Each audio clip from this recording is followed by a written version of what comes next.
नमस्कार दोस्तों। इंडोनेशिया में 3 मिनट की तबाही की कहानी हम सुनाने जा रहे हैं। अचानक 162 लोगों की मौत हो जाती है। 700 से ज़्यादा लोग घायल हो जाते हैं। मलबे के ढेर में अपनों की तलाश अभी भी जारी है। चीख पुकार मचा हुआ है और 13,000 से ज़्यादा लोग घर से बेघर हो गए हैं। लोगों का आशियाना ज़मीन दोष हो गया है।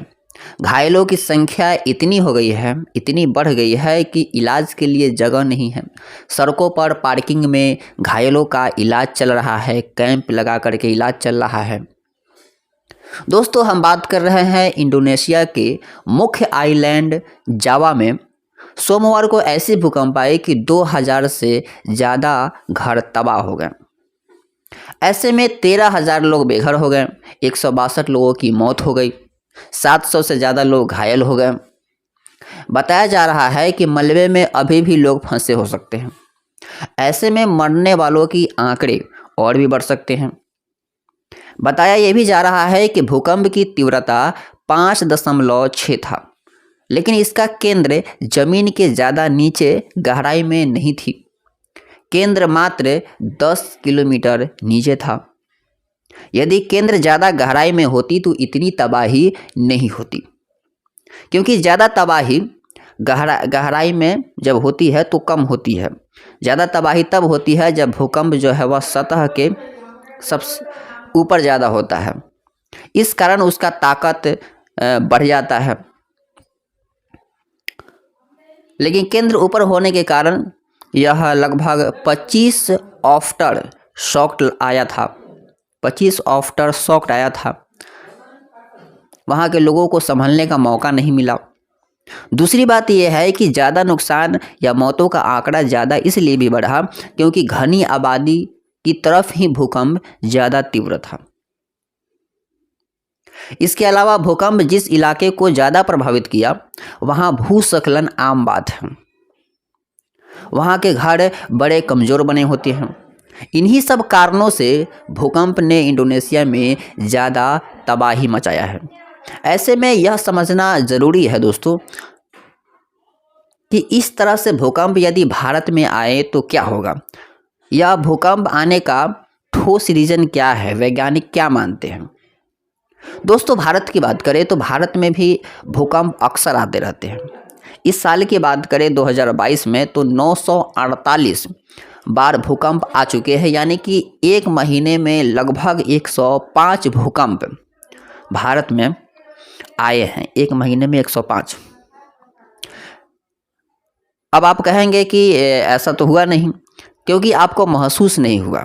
होता क्या है कि जब तीव्रता 4 से नीचे होती है तो हमें महसूस नहीं होता है, लेकिन 4 से ऊपर 5, 6, 7 या 8 या उससे ऊपर होता है तो हमें महसूस होता है।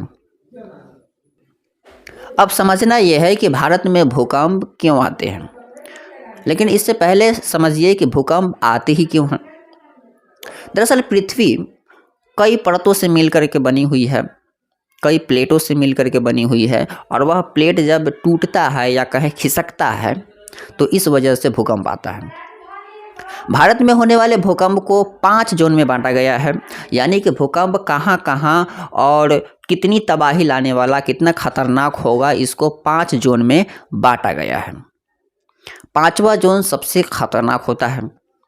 4, 3, 2 ये जो जोन होता है वह थोड़ा सा कम होता है।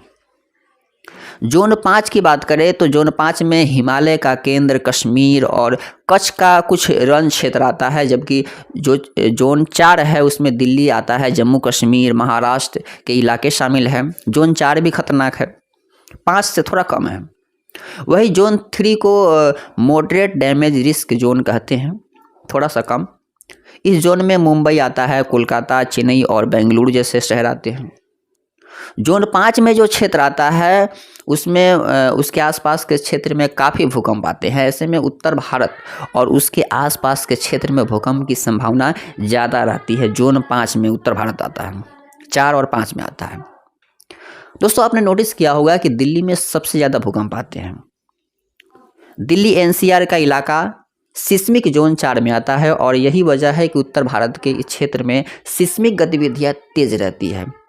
इसका मतलब यह है कि भारत में दिल्ली और आसपास के क्षेत्रों में काफ़ी भूकंप आते हैं।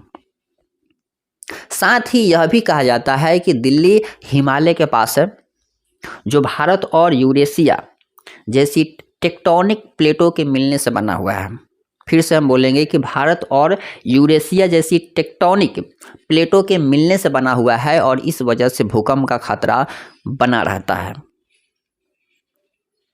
दोस्तों, विशेषज्ञों का क्या कहना है? विशेषज्ञों का कहना है कि दिल्ली एनसीआर में कभी कभी बड़ा भूकंप की आने की आशंका रहती है। हालांकि यह कब आएगी और कितना ताकतवर होगी, इसकी सटीक भविष्यवाणी करना बहुत ही मुश्किल है।